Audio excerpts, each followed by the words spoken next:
Hey, what's happening? Welcome to the Pleasure Points Podcast. I'm your host, James Rohr. This episode is co-hosted by the one and only Jennifer Panza. Even though she fell asleep during last week's interview with her, we invited her back on. I didn't fall asleep. You totally fell asleep. I did not fall asleep. Your eyes were open, which is true, but there was no other part of you that was actually in your body, present or aware. That's called being... They can't hear you. That's called window gazing, not called sleep. There's no windows. It's in my head, the window. Oh, the windows in your head? Anyway, she comes on because we had the chance to interview her good friend, Annie Grossinger, who is a photojournalist. And Annie had some great stories and was able to illuminate part of Jen's life before Jenn and I were Jenn and Jim. So we had a lot of fun and laughter. I hope that you guys find it also to be enjoyable and that the ones that you care about are healthy and safe and that you are doing well during this challenging time. So without any further ado, let's start the show.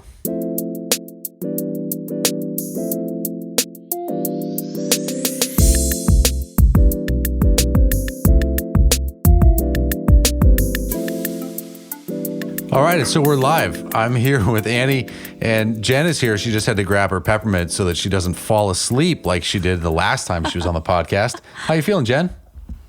I just stocked the diffuser with peppermint and some other healing anti-corona essential oils, and I feel ready to rock this thing. I feel very excited. We're trying to do it with 3 people and 2 mics, so let's see how this goes. Annie, why don't we start with you telling your most embarrassing story that you know about Jen? Wait a second. That is not what we signed up for. Where here. do I start? There's a lot of embarrassing stories. All right, so feel free to let any embarrassing stories out about Jen come out as they arise naturally, quote unquote. Annie, I will kill you if you tell them. No, I'm just kidding. If only they could see your dance from here. No, everyone should know that my embarrassing dance moves are available for anyone to see. You can watch me at any given time on TikTok or Instagram, and you can see what kind of weird stuff I do. It's pretty out there and open. Dude, we're like a minute and a half in and you're plugging your stuff already. Give them a handle if you're going to do it. Well, what's your TikTok? So the El Gato Libre is our newest one. But what you don't realize is that we posted that one in Arizona of you or you're dancing and you look really, really embarrassing. I look super gay. Yeah, you look really bad. That's like an offense to gay people that I just called myself super gay, but I look gay. So El Gato Libre, if you would like to see how horrible Jim and I dance, you can actually check it out and see our dance videos there. It's open and available to the public. All right, can we open the floor to like someone who's actually credible and doing meaningful work out there in the world? Yeah, I just feel bad because... Who, me? I fell asleep in the last one. Yeah, Annie's awesome. I'm really excited that she flew into the coronavirus situation here in Florida so she could be here with us in this time. I specifically braved the airports for this podcast. That's awesome. That's a brave human right there. That's questionable decision making, but we're happy to have you here. And her friend's getting married, so it's nice that she supported her friend for the bachelorette party. Awesome. To be fair, it was before a lot of the changes that happened in the last 48 hours. This was not I don't believe in social distancing thing. That was not a thing yet. But now are your friends shunning you for that choice? No. I don't know. I'm not talking to people. It's easier. It's easier that way. The true social distancing. Yeah. Our neighbor shunned us. We went out of the house today to go to the beach, and our neighbor was like, so, no self-quarantine, huh? And then she gave us the death stare, and I was like, well... But she was also out of the house. She was also out of the house. And then we both elbow bumped, and we were like, cool. Yeah. We have lots of hand sanitizer at our house. It's true, we do. I'm freely giving it to people. Do not tell people what we have stocked here. We don't want They people have making hordes a of mad toilet rush. paper towels, make a run. No, actually, we don't have paper towel. Well, no, we don't. Actually, Our listeners know we don't have toilet paper. They Yeah, don't lock their front bidet. door. we don't have toilet paper, and that is an actual issue. But once we talked to Annie a little bit more about it, we realized that toilet paper is not as big of a crisis as people think it is. I do not understand the toilet paper dilemma. Yeah, so you were talking about your work in Senegal, right? Is that where you were? Yeah. Well, in several of the developing countries that I've worked in, you just don't have access to toilet paper at certain times, and you deal with it. And you have, your eating hand and your poop hand, and you use a little plastic water kettle or cup, and that's how you get by. It's the OG douche. Yeah. If you don't have like, what is it with it's a bidet. Yeah, that's what I meant. Bidet. Yeah. It's kind of like a douche, right? No, not at all. I think you're doing it wrong. You asked a co-host. And now I'm embarrassed again. Damn. You were definitely doing it incorrectly. Just as a heads up. That is not. You are one giant infection. Well, I have the tushy, so it only has one spray nodule. Oh my God. All right. So Annie, I'm curious to hear about your photojournalism work. How did you get into it? Where have you been? All the things. Yeah. I got into it actually kind of backwards. I was sort of doing photography and assisting people, but I couldn't find an area that interested me. I got really bored shooting weddings. I got really bored doing like sports stuff. And then this is really cheesy, but I read the book Blood and Champagne about Robert Capa. And I was don't like, know anything about that. So he's a war photographer, and this was a biography about him, not to be confused with his autobiography, which is very different. And it's called Blood and Champagne, and I had this sort of aha moment of, oh, I really like working on certain issues in the nonprofit world, and I also love photography, and there's this whole genre that can support that. So it took a year and a half. I really wasn't photographing at that time. I hadn't really photographed in like 5 years. And I somehow talked my way onto a trip to Haiti with a bunch of doctors and just sort of faked it until I made it. And quit my job a year after and went to Myanmar. Wow. Yeah. Did you meet who was that? Tracy Kildare? Is that who's the doctor? Oh, Paul God. Farmer. Paul Farmer. Are you talking about in Haiti? Yeah. There was a friend of mine gave me a beautiful book about him. It was like Mountains Beyond Mountains. Yeah. It's amazing. So I've actually done a lot of work in Haiti for a group of doctors that operate sort of similarly to, oh my God, what is the name? Partners in Health. Mm-hmm. That's his. Yeah. Mountains Beyond Mountains. It's a beautiful phenomenal. book. So great. Yeah. doTERRA does a ton in Haiti. So they source their vetiver from there, and they're very involved with Operation Underground Railroad to help end sex trafficking. Okay. And they're partnered up with them, and they're building like a halfway home in Haiti for women, some boys too, but mostly women who are rescued from sex trafficking. Wow. There's been a big issue of like, okay, so we've rescued them from where they were, but how do we like reintegrate them back into the world? Yeah. And so they're building this phenomenal looking kind of a halfway, that's a terrible way to say it, but it's basically a halfway house to help like these women be rehabilitated to eventually re-enter society in like in a powerful way. Wow. Yeah, I've actually been doing a lot of women's health stuff there, specifically around cervical cancer, because they have one of the highest rates in the world. And it's the leading cause of death, cancer-related deaths of women in Haiti. Wow. Mainly because they just don't have any screening. So Sure. most women, I mean, the numbers aren't even accurate because the women don't even know that they have it. Right. So you had a powerful experience in Haiti, and you decided that you wanted to keep doing this, see how far you could go with it? Yeah, I was like, this is where I need to be. I, at that time, was working in marketing for a bank and was like, if I'm going to be spending 70 hours a week working, it should be on something I care about. Mm-hmm. But I was really gun shy. I mean, it's a big decision, and I really didn't have a background in photography. So I booked a month-long trip to Myanmar to force myself to quit, because otherwise they would fire me because I was gone. Mm-hmm.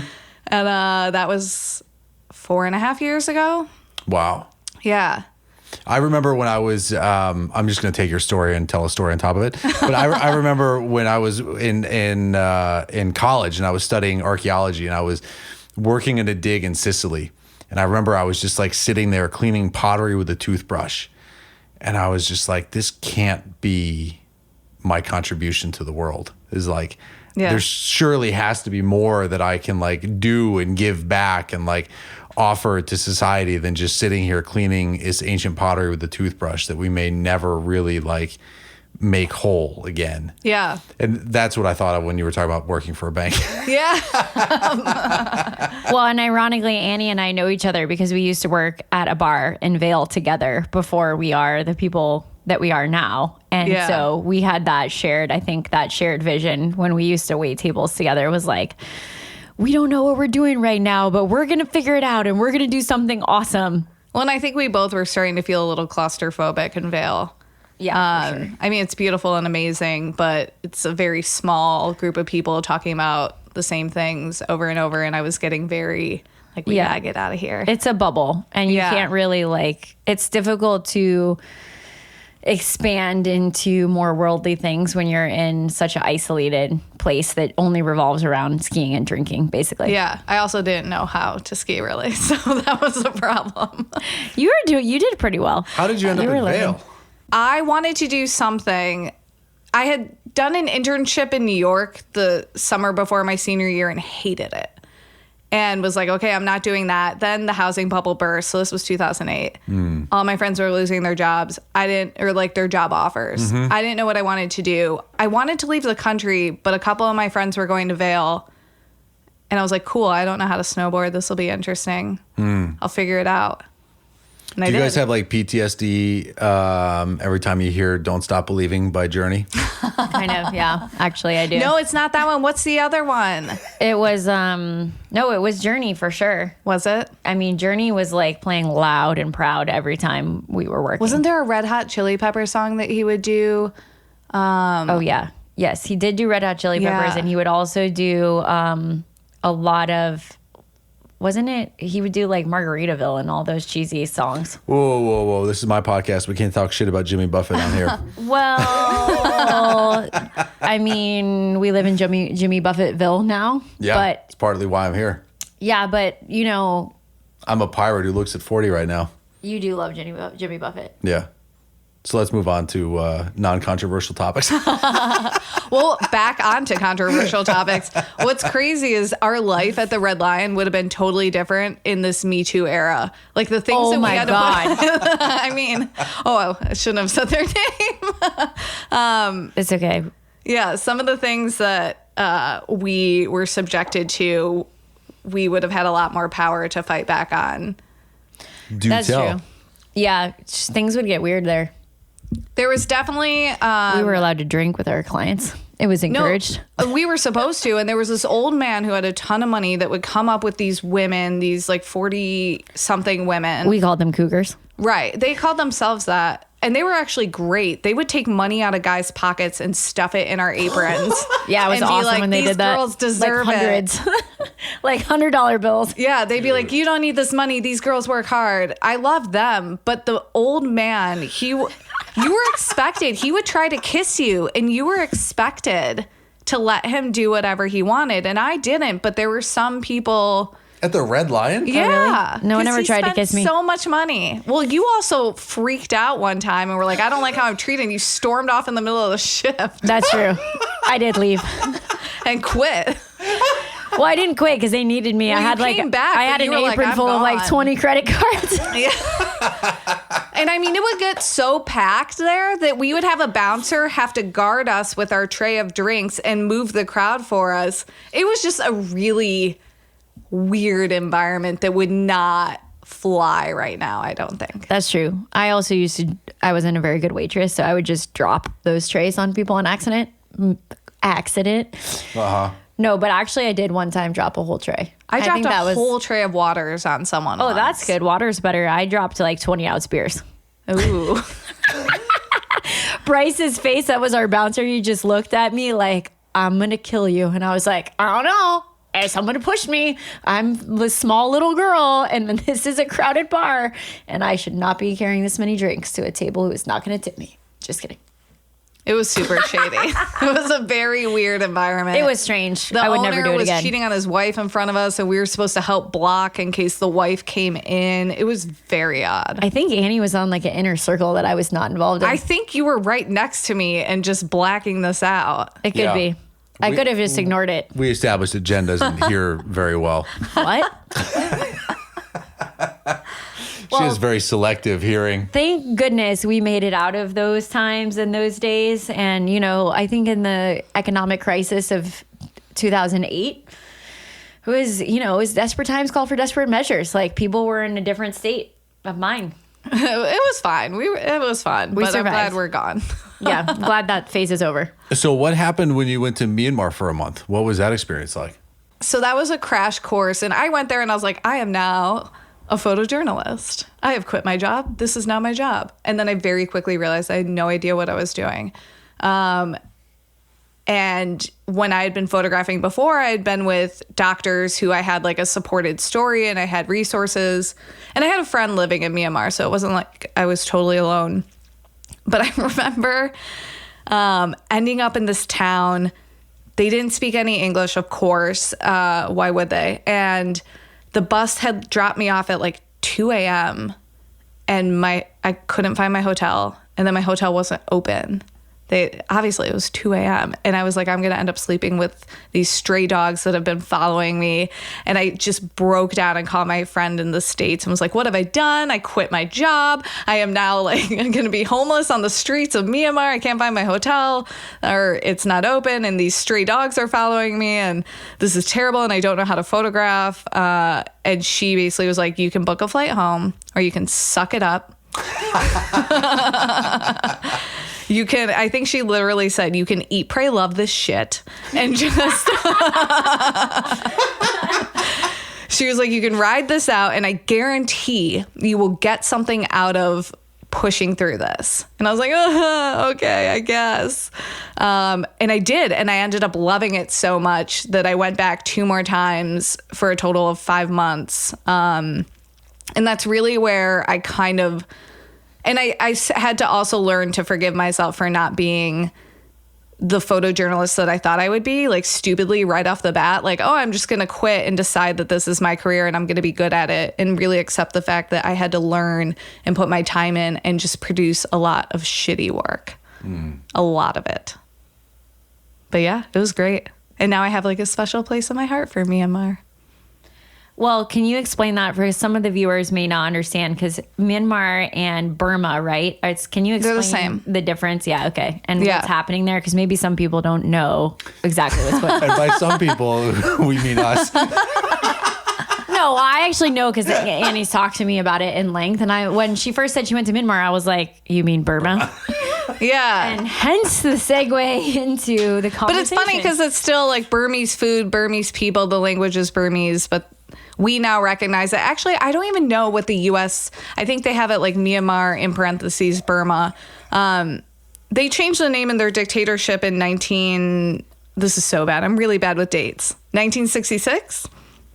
But we didn't recognize the name change. Do not quote me on that date. So they opened their borders in 2010 to more tourism. I don't know. I could go really far in depth with this and I won't. But basically when I was there, I was like, trying to figure out how to create a story and what was an interesting story. And I was really attracted to the youth that were all of a sudden getting access to Facebook and social media, and they were getting all these new freedoms, but it was still like a heavily censored country. And what did that mean? So I ended up photographing a lot of, this teenager and then this young girl who was skateboarding. I mean, these stories ended up not really being that great. Oh my God, I think I still have one on my website. I should fix that. But right when I left was when the Rohingya genocide really escalated. It had always been happening, but it had been what the UN called a slow burning genocide. And then actually, I think 2 weeks after I left was when that massive exodus happened. So bad timing on my part. But yeah, so that's what's going on there now. Dear God, they have a thing that's called a slow burning genocide? Yeah. Holy shit. Yeah. So it's when, don't quote me on this, but my understanding of it is it's when like a group is targeted and persecuted, but not in like one mass swoop like Rwanda, Sure. but over decades of persecution, and people have been killed and communities have been, burned down, but it wasn't super aggressive It wasn't like it was that summer of, I believe it was 2017, that then got a lot of news attention, and they're still dealing with that. So what's it like for you when you come home from one of these trips? I would imagine that it's got to be like quite an adjustment period. Yeah, that's something I've been struggling with because I don't want to be the cliche of coming back and like, you don't know where I've been. You don't know what I've seen and the people I've talked to.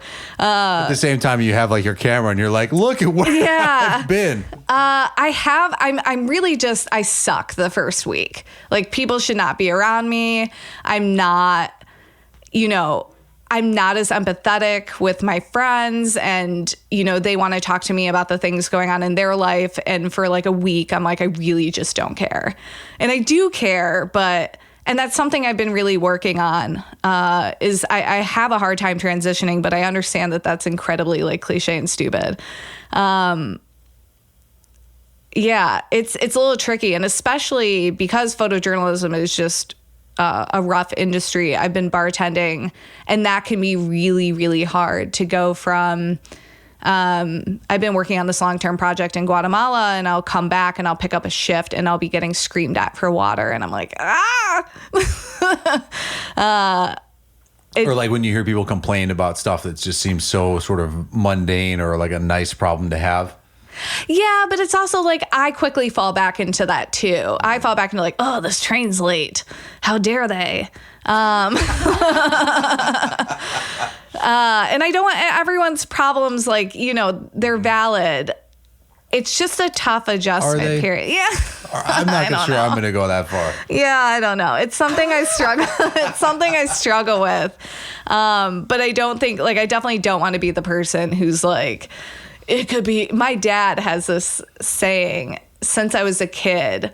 I hope this isn't super inflammatory, but I'd be like, oh, this guy broke up with me. And he'd be like, you could be shitting in a hole in Mumbai. Or like, you could be getting hacked by a machete in Rwanda. Like, shut up. Dude, your dad is so intense.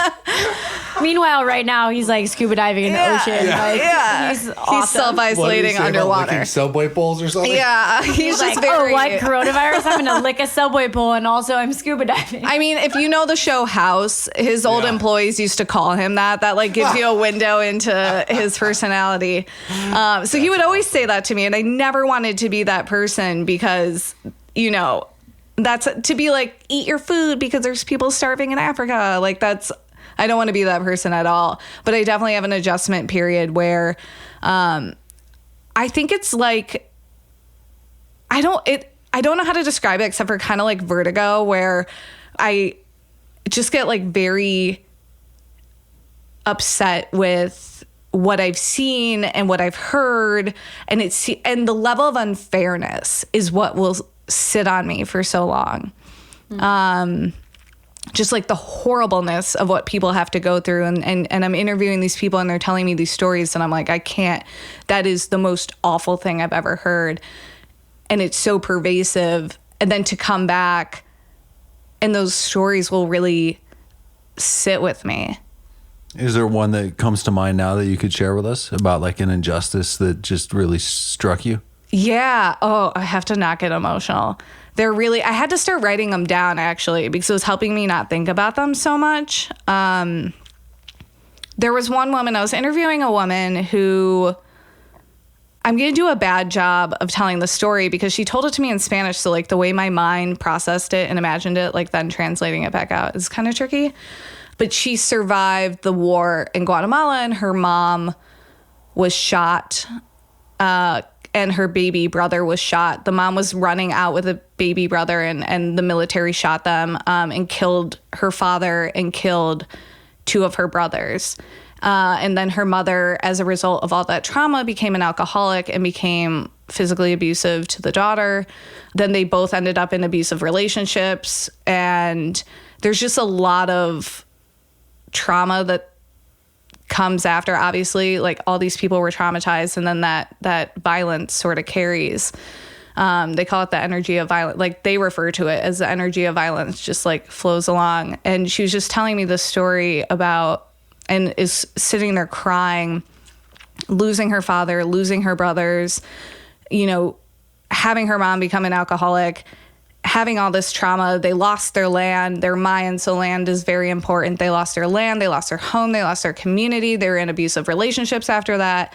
And it was just like, dear God, how much can someone endure? And they're crying and I'm crying. Like, I can't hold it together in these interviews. Like, it's too much. And then I'm getting texts from a friend who has a very healthy baby, and she's just stressed because the baby had a bad night. And my brain like couldn't deal with that. Like, I had no empathy for my friend. And I felt really bad about that. Like, she was a new mom and I wanted to be there for her. But I couldn't get over this woman. And I would dream, like my dreams started being about like the story that she had told me about her mom running in the night. And there's other stories, just like very brutal ones, especially the torture.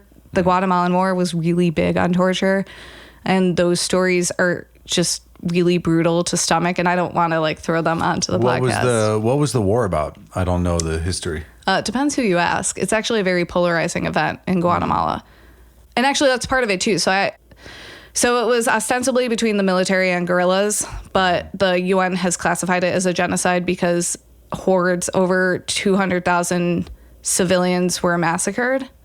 Now that number is contested by the right wing. And so part of it, too, is I was interviewing the right wing as well. And their version of reality is extremely different. And that was really disorienting for me. I had a really hard time with that because you're having people say things that aren't lining up with the reality I know and are also like very inflammatory, and you're trying to hear them through, but it's also just, it's kind of a mind fuck. Yeah, I remember when I was in Chile doing a study abroad in college, one of our professors had actually been through the dictatorship in Chile, and he was actually one of the tortured people because of his left views. And he was captured and tortured, and he told us some stories. And I think I certainly have never experienced, I think, the level of immersion into the cultural situations that you have. But when I was in Chile and I came back, I definitely experienced that reverse culture shock as I remember it. And it was really hard. And I didn't even, I wasn't even doing the things that you were doing. I was just studying abroad there. But, I think that for me, what was such a hit was just like coming back to, it's a different collective consciousness, yes. And it's like the collective consciousness in one place is totally different than the collective consciousness of another place. And when you come back, if you're still in the collective consciousness of the place that you just came from, and when you go into the new collective consciousness, it kind of like hits you, it like slaps you in the face like a wave, because you're not in that same vibration still. And it's hard to shape shift quickly from one vibration and one collective consciousness to another. At least that was what was challenging for me. Yeah, in Guatemala especially, the project that I'm doing is pretty political, and spanning U.S.-Guatemalan relations over 70 years. And one of the things that's interesting about Guatemala is they have a tendency to double speak. So you're having a top conversation, but you really need to pay attention to the second conversation that's happening underneath. And that's not something that Americans do, so it's really hard to navigate. It's like being married. Yeah. Yeah, that's right. That is true, though. I think it's a cultural thing because, like, for example, we have an amazing Spanish team. And I was just texting one of our leaders the other day. I'm like, was she being sarcastic, or is this real, or what's really happening in the chat? Because there is this whole other conversation that's happening that I don't understand, because it's not, they're saying it in this read between the lines kind of way, which I just don't understand. Right. Yeah, it's like our friend who has he's from Ohio and he totally has a thing for Latin women. And it's like, dude, you will never understand fully what they're saying, or how to be with a woman like that in the long term, because the cultural context is just so different. And I was like, you're like a dude from Ohio. You just can't, you're not built for it. Well, maybe he can figure it out. He could try. But it's all, maybe he likes the mystery. Yeah, he likes the mystery. He's like, oh, is that a yes or a no? Well, it's crazy. Do you want to try, or do you want to be happy? Yeah. I mean, and my project is dangerous. So there have been times where I was being threatened and I didn't know until I relayed the conversation to somebody else. And they were like, you need to back off. That person was giving you a very clear signal. And I was like, I had no idea. Like, oh no. Well, yeah, I bet it is, because some of the stories that you're asking people, like, there are people who don't want those stories Absolutely. to be leaked because they don't want the truth to be known, because, you know, the story that they would like people to know is very different than maybe what happened to certain Well, it's families. just very inflammatory. And actually, it's kind of funny because I was asking one of my fixers, she's newly divorced. And I was like, what's the dating scene like in Guatemala? And she's like, well, it's not really a thing. We don't use apps. We don't really like go out because everyone's operating under this like baseline assumption that everyone's trying to kill you. Wow. And I was like, that's okay. She's like, it's just this underlying thing of mistrust. And so you don't date people that aren't completely vetted by your social circle. Like, dating apps would never happen there. I'm sure they happen in the expat community there, but in general, it's not something that's used. So what's the purpose of your work there? I can't quite get into that. Okay. It's just super inflammatory, and I'm wrapping it up. And unfortunately, if it does what I want it to do, I probably can't go back there for a while. Have you been funding this stuff on your own? Or are there like grants? Like, how are you, like, the nuts and bolts of this stuff must be just so intense. Yeah, it's terrible. My project has been normally you would apply for grants. Photo grants are super competitive. And I've had a couple of conversations with people who, because of the nature of my project, it's very specific. I cannot prove that I can do what I say I can do on a budget. And they were just like, you're not, I mean, you can still apply, but you're not an ideal candidate. And since they're so competitive, that pretty much means no. So I've been self-funding it, which has been a beast. A beast. Thank you, credit cards. So you are sponsored. I'm sponsored by Chase Sapphire Preferred. Please good forgive choice of my credit debt, card. Chase, if you're listening. Wait, didn't you work for Chase? Was it No, BMO. Oh, Maybe I you should have done this on BMO and been like, hey guys, help. There you go.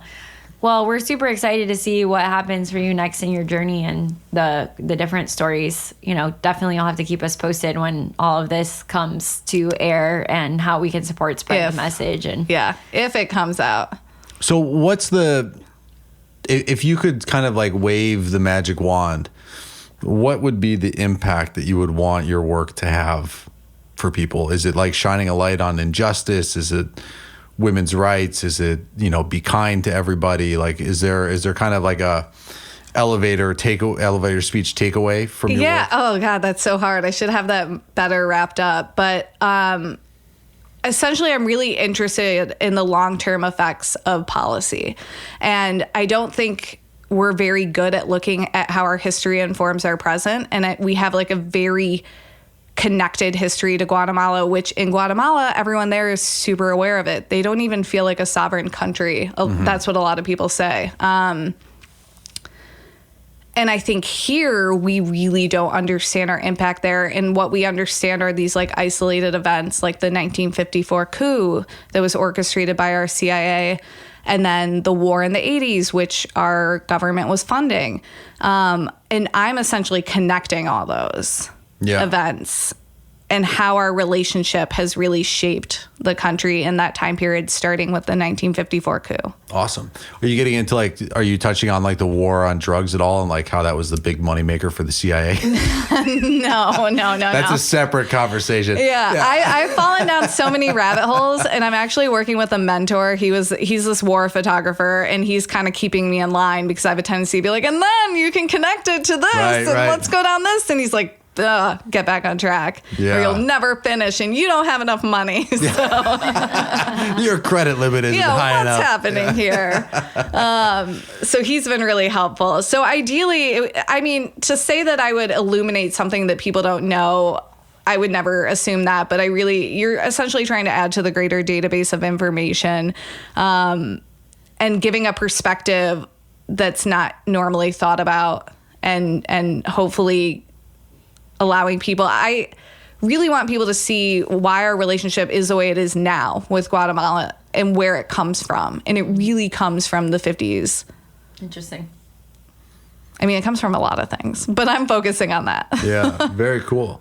And with the sort of the current state of things with this coronavirus stuff, is there any kind of you might be like uniquely prepared with having traveled to some places that are more challenged. Is there any sort of like takeaway or any message that you would want to share with people about like what you've seen and what we're facing now with the well, I can't figure out if my perspective is one of delusion from being around, difficult environments, and be like, it's fine. Obviously you should heed your public health warnings, but in terms of no toilet paper, like, get a grip. You really don't need to be there. I've seen, there's this woman posting in Brooklyn all the bars that had toilet paper and like you should go in there and steal from them. And that's just so ridiculous. Like, be a good person. You don't need more. Don't be a hoarder. Like, obviously you should be prepared, but it's not like this is. I like shouldn't even. This is so polarizing. I shouldn't even talk about it, but it could be way worse. It could be way, way worse. And this is to not, overload our healthcare system. It's not the end of the world. Well, it is for some people. And it's unfortunate for them. I saw this meme the other day that was like, in like a couple years from now, we're all going to laugh about this. And then I don't know about that. Well, not all of us, obviously, but. Oh my God, that's so sad. It's sad, but it's also horribly funny. No, if it were Ebola, I'd be... No, you don't endorse that joke? Way more concerned. I will speak for the people who are sitting with their arms crossed right now. I'm with you guys. But hopefully. I do think, and I think... one of the things that I've been working through... Okay, this is like kind of a sidetrack, but it's something that I've been working through. The idea of morality and what that means. And this came off this story that was told to me by one of my fixers. Basically, a 15-year-old gangster who chose to use a chainsaw to kill this guy that was in captivity. So it was her turn. The head of the gang or something was like, I think this is based off an article, which hopefully I can find. But the head of the gang was like, whose turn it is it? And this 15-year-old girl said, it's my turn. And then she got to select her weapon. And she chose a chainsaw, and it was to kill this guy. And so she chainsawed him to death, which is just so ridiculously brutal. And we were talking about how this girl has been raised, it's very easy to be like, this girl is a horrible person. She's evil. She just used a chainsaw to behead someone. But this idea that, she was raised in a really difficult environment. She has probably only known death and violence in her life. This is the way of life there. And she probably has like severe PTSD and all these issues stemming from what she's seen in her life. So can you really say that she's this evil person? Because would you be any different if you were raised in that environment? And so this idea of morality, and so through that, it's kind of like, it kind of freaked me out in a way, this idea that we're all capable of such awfulness, and you don't really know until you're put in these situations, and you still have like ostensibly a good upbringing. So what if you weren't raised that way? And I think what freaks me out, or what saddens me about this coronavirus, is you're already starting to see people behave in a way that is so selfish and not for the community good, whatever that means, or people taking sides and really judging people. And, the question of what is moral, I don't know. It's something I'm trying to work through, and it's something I struggle with. Well, I'm glad you brought that up. I mean, this is something that I talk to my clients a lot about, which is like, it's just so important to recognize that like we are all capable of doing horrible things to ourselves and to others. And any sort of like moral prince who feels like I would never do that, like F you absolutely are capable of doing it. Yeah. And you might one day. Yeah. And so we just don't know. And so like, the person that is like murdering people, we could look at them and be like, what a horrible person. But we could also recognize that like that person is also us. And that on on the deep energetic level, we are all one, and we're all capable of being horrible. And if you're not owning that, then it's time to meditate on that and to take a look at your life and to look at your shadow and to admit your ability to destroy. because it's in that ability to destroy that you also have the ability to create. And it's from that place where we can start actually like appreciating when people are kind and when they do something nice, because they don't have to, right? Like, as much as sort of this puritanical nonsense in our world is, like, no one has to be nice. No one is bred to be nice. Like, I mean, we're conditioned to try to be that way, but like ultimately it comes down to a choice. So every time anybody is kind or nice to each other, like, this is something to be celebrated, because we are also all capable of being horrible. Right. And just like in my coaching practice, when, you know, people complain about a guy ghosting or whatever, it's like, and you might have ghosted on somebody that you forgot about, or you might do that in the future. Like, you are also capable of all of that behavior. Yeah. And if you choose not to, like, that's your choice, but you're also capable of doing it. Yeah. We're all capable of cheating. We're all capable of these horrible things. And like, from that place, like, we can start to, I believe, have a much more honest conversation about it, rather than this belief of like, oh, I would never. And it's like, well, yeah, you would never until you might, you know, like in this, like these sort of heightened times, like, oh, I would never. Well, if you're like, I saw some video of some like grandmother slapping someone who was trying to like take the last toilet paper. And it's like, oh, I would never hit somebody. Well, if you wanted the toilet paper and someone was taking it, you might. You know, or if things get more escalated, like, we might all do things that we never thought we would do. Right. And is choice a privilege to some degree? You know, if it comes down to survival, you know, can you really fault anyone for the choices that they make? Didn't we read a book about this in 8th grade? What book? Was that?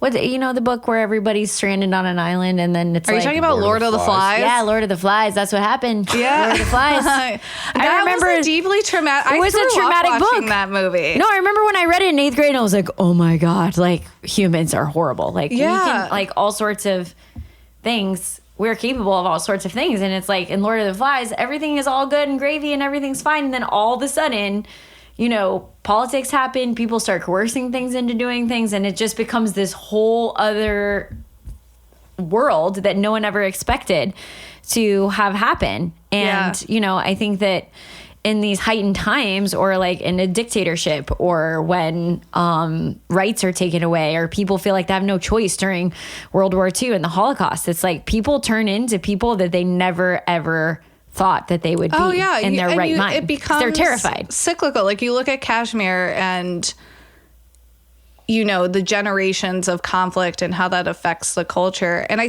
guess with coronavirus, well, like what we were talking about in the Never Ending Story, the final part of his quest was he had to, you know, look in the mirror to show his true self, and that men run away screaming.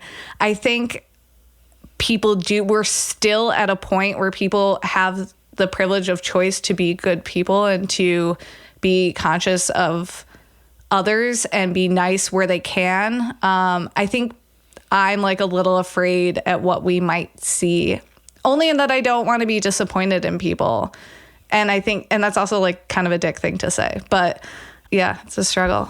Well, I mean, I think Viktor Frankl's book, like Man's Search for Meaning, has proven that, like, even in the face of horrible atrocities, like, we always have a choice as to how we feel. Mm-hmm. You know, and I think that having that conversation, or looking at that from like the honest perspective of, like, especially for men, right? Because men right now, it's an interesting time with, you know, the kind of certainly the Me Too stuff, but also this conditioning. I mean, even from the beginning of like teaching men to be polite and be like a gentle man and be good and kind. Like, there's an inherent violence in men. There's an inherent like aggressiveness, right? That needs to be at least honored and recognized.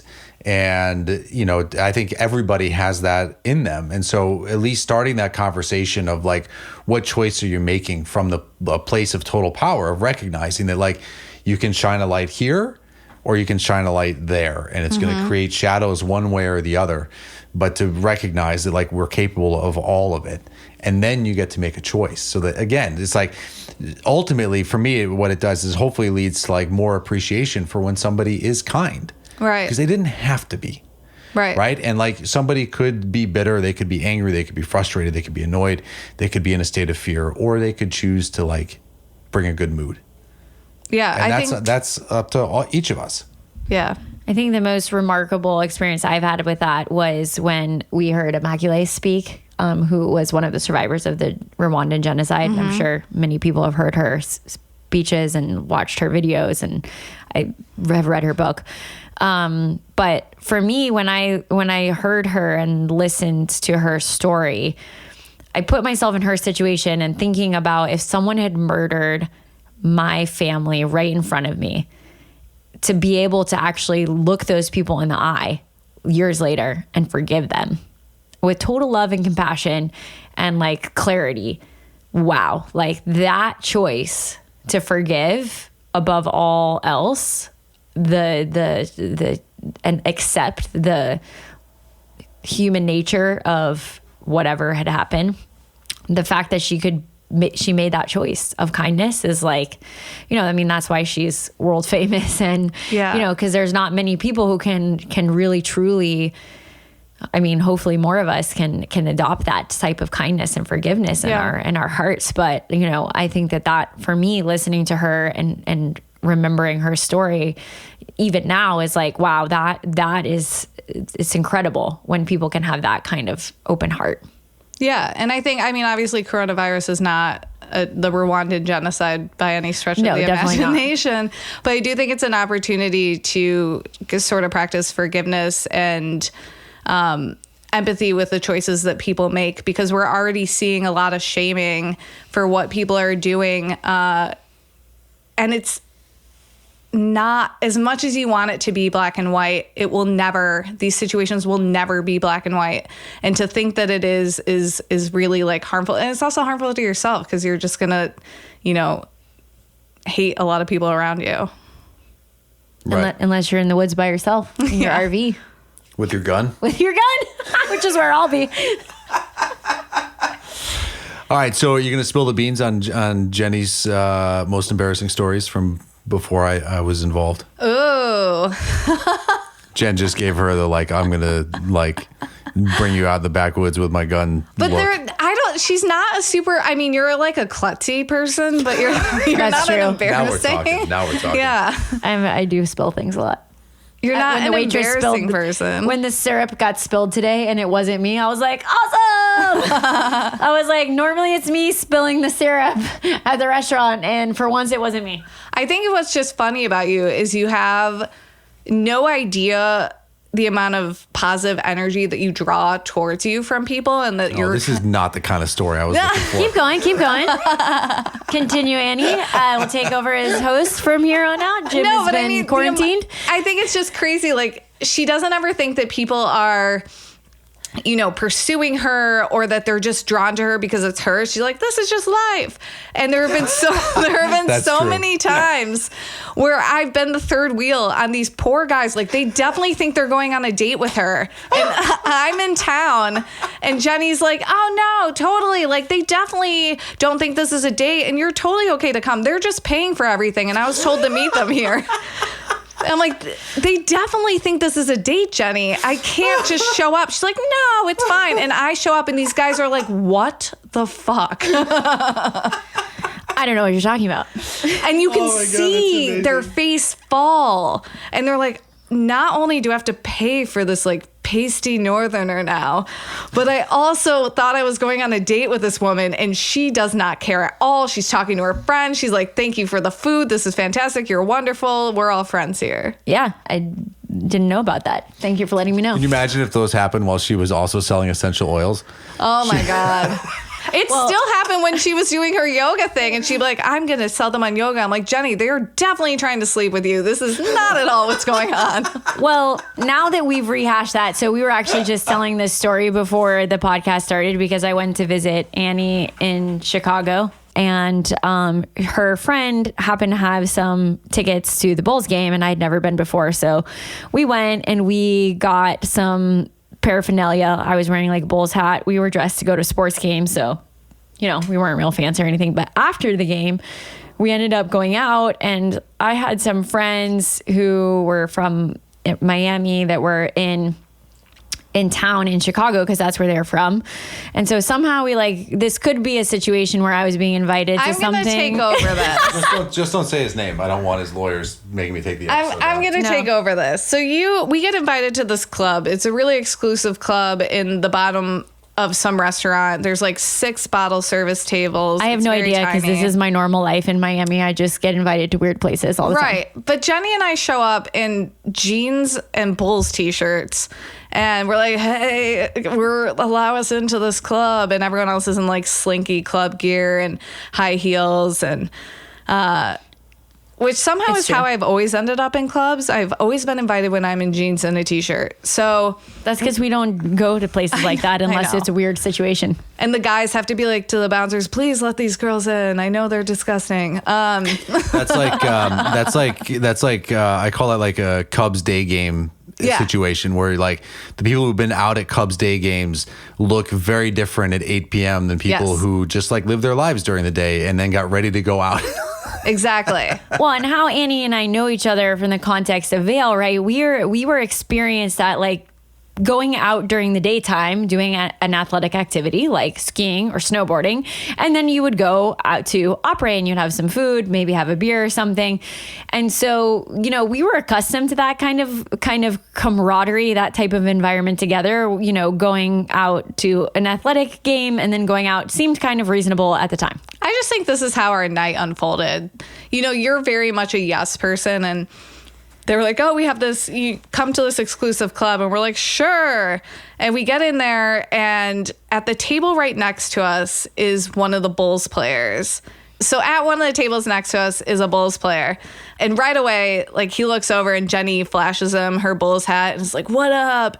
And she starts dancing away, and he's watching her, and she's doing this like cat dance where she's like licking her wrists and her ears and She's stuff. dancing like Elaine from Seinfeld. Yeah, I danced like Elaine from Seinfeld. It was not probably. And she's like bouncing. It was not sexy.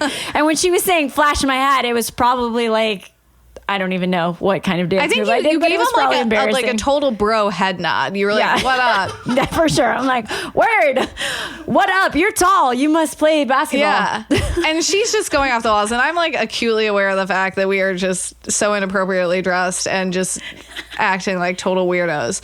So this guy leaves, and he sends over his manager to give Jenny his phone number because, of course, he can't do it himself. He has to send over his manager.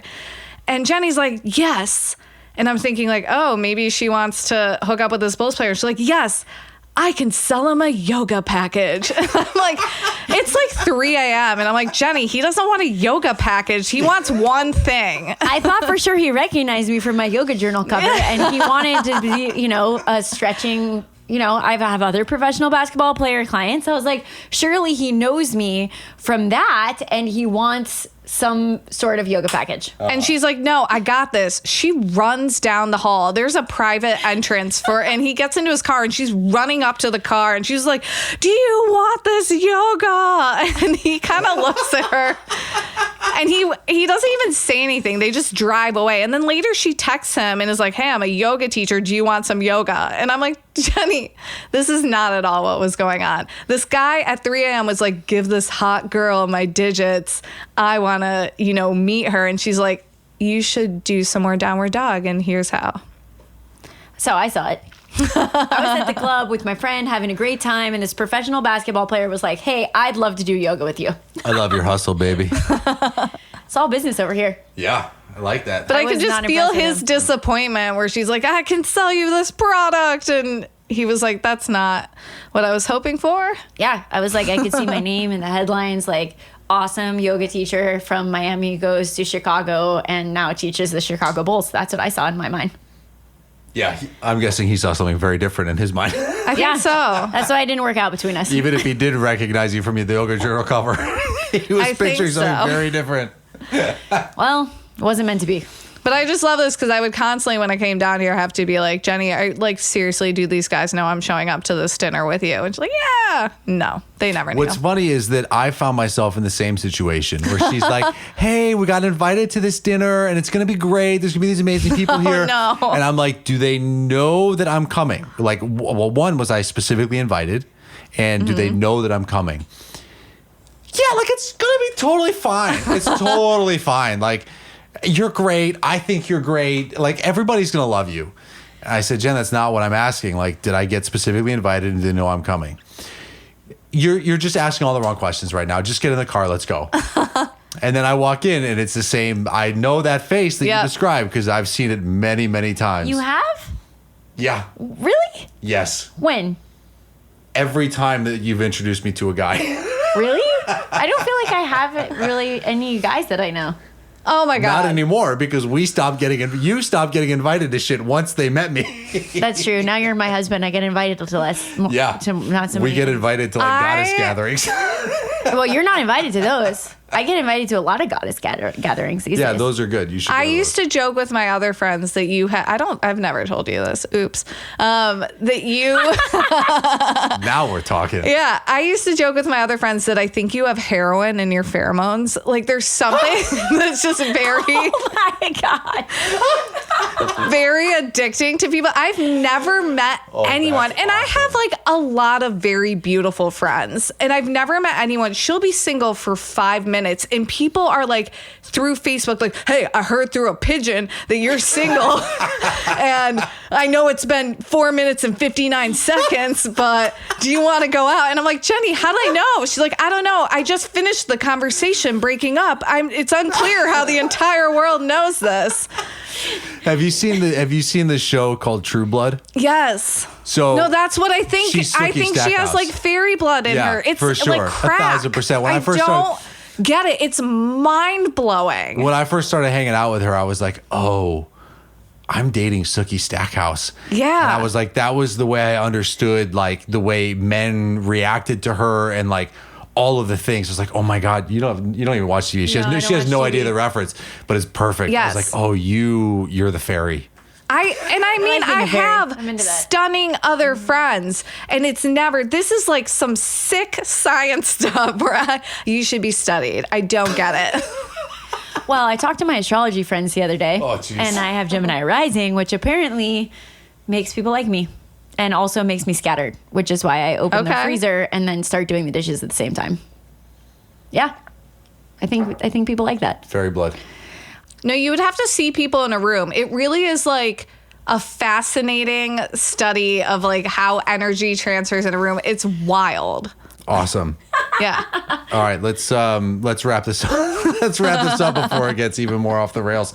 Annie, how can people find your work? Do you have a website? Do you have Instagram? I do. I post more on Instagram. It's at AnnieDG, and my website needs critical upgrading. So. All right, so we'll send people to Instagram right now. Yeah, my website's on there. Yeah. Okay, perfect. Thank you so much for being here. It's a real pleasure. Thank you for spilling the beans a bit on Jennifer. Oh my God. All right, thank you everybody. Check out Annie's Instagram, and thank you guys as always for being here. Stay safe, stay healthy out there in Corona time, and we'll catch you next time. Bye.